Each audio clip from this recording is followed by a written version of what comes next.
Good morning students. आज हम पढ़ेंगे जल एक अद्भुत द्रव।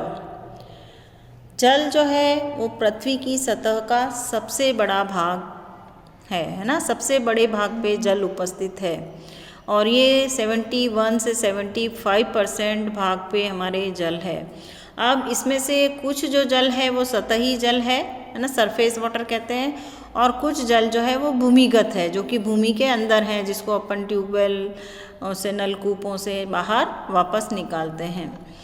अब जल की मात्रा जो है वो जल वाष्प के रूप में वायुमंडल में भी पाई जाती है। एक तो तरल अवस्था पे जो जल है वो तो है ही है, इसके अलावा जल वाष्प भी जो है वायुमंडल में जल की मात्रा के रूप में ही होता है। जल जो पृथ्वी की सतह पर पाया जाता है, स्पेशली जो समुद्रों में जो जल पाया जाता है वो खारा होता है और वो हमारे पीने योग्य नहीं होता है। और जो शुद्ध जल जो ध्रुवों पर जमा हुआ है तो वो बर्फ़ के रूप में है, जिसे हम उपयोग में नहीं ला सकते हैं। और भूमिगत जल, नदियों और तालाबों, इनका जल जो है वो शुद्ध है ना। तो भूमिगत जल को भी अपने को बाहर निकालना पड़ेगा अगर काम में लेना है तो। और नदियाँ जो है वो, कई नदियाँ साल भर नहीं चलती है, तालाब भी पूरे साल में, कई छोटे छोटे तालाब होते हैं वो सूख जाते हैं।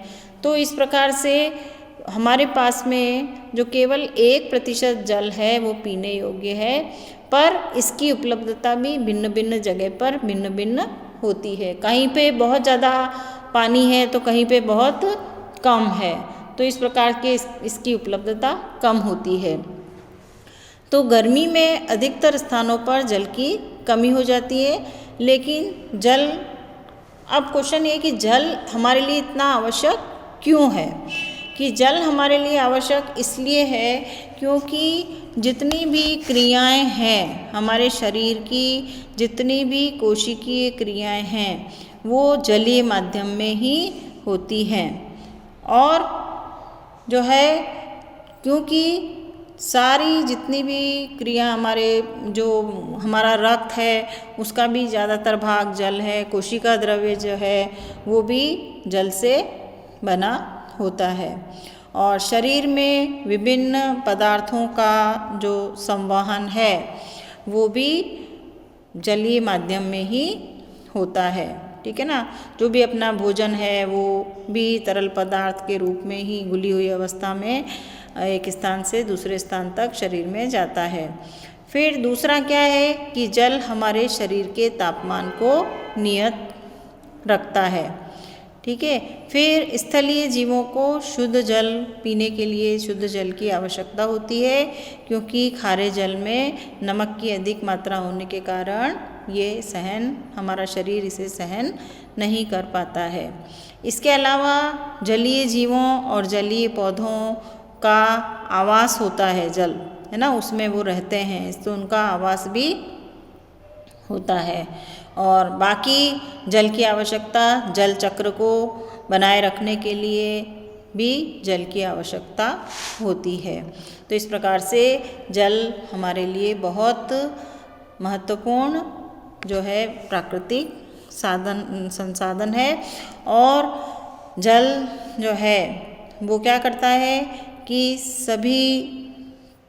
बहुत सारे पदार्थों को अपने में घोल सकता है। तो ये एक बहुत अच्छा विलायक है जो कि अपने में बहुत सारे तत्वों को घोलता है। तो जब कभी भी नदियों से या पहाड़ों से जल निकलता है तो अपने में बहुत सारे खनिज को भी घोल के लाता है, जो हमारे शरीर के लिए ज़रूरी होते हैं। तो इस प्रकार से हमने देखा कि जल हमारे लिए बहुत आवश्यक होता है। लेकिन अब क्या हो रहा है कि इस जल को प्रदूषित करने का काम कौन कर रहा है? हम करते हैं, है ना। कि जल प्रदूषण क्या होता है कि जब कभी भी जल में हानिकारक पदार्थ मिल जाते हैं, जैसे कुछ रसायन है, औद्योगिक, घरेलू एवं व्यावसायिक प्रतिष्ठानों से जो भी दूषित जल निकलता है, जो रसायन युक्त होता है, सूक्ष्म जीव हैं, ये सब जल को प्रदूषित करते हैं। तो हमें क्या करना है? जल को प्रदूषित होने से रोकना है, प्रदूषित होने से रोकना है। अब कुछ उद्योगों में बहुत सारी, एक तो रसायन छोड़ते हैं, तो जल जब नदियों में मिल जाता है तो वो जल को प्रदूषित करता है, और नदियों से फिर वो तालाबों में, तालाबों से समुद्रों में, तो सारा जल प्रदूषित होता चलता है। फिर क्या होता है, कुछ उद्योग जो हैं वो बहुत सारी क्रियाएं में शीतलता बनाए रखने के लिए, ठीक है, जो भी उनमें उत्पाद बनते हैं उसमें शीतलता बनाए रखने के लिए जल का प्रयोग करते हैं।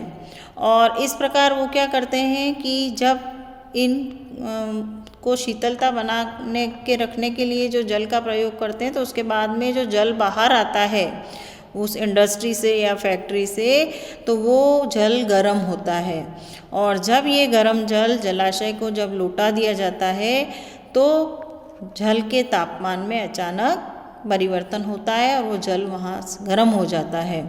और ऐसा गर्म जल में जो जलीय जीव, जलीय पौधे हैं, उन पे बहुत बुरा प्रभाव पड़ता है। इसके अलावा उसमें ऑक्सीजन की भी कमी हो जाती है। तो जल प्रदूषण जो है वो हमें रोकना चाहिए, और ऐसा जल जो गर्म है उसको वहीं इंडस्ट्री के अंदर ही ऐसा तो बनाने चाहिए होज़ वगैरह, और वहाँ पे ठंडा करके फिर उसको बाहर भेजना चाहिए। फिर जल प्रदूषण के प्रभाव, कि जल प्रदूषण हमारे लिए क्या क्या प्रभाव हमारे ऊपर डालता है, कि जल से पीड़कनाशी, जल के अंदर जो पीड़कनाशी, कीटनाशी का, उर्वरक का जो प्रयोग हम करते हैं खेतों में उत्पादन बढ़ाने के लिए, या जो कीट वगैरह उनको मारने के लिए, या कागज़ उद्योग में जो प्रयुक्त होते हैं विषैले पदार्थ जैसे पारा के लवण, और इसके अलावा कई बीमारी फैलाने वाले सूक्ष्म जीव जैसे हैजा, टाइफाइड आदि रोग फैलाने वाले भी जो है वो जल का प्रदूषण कर सकते हैं।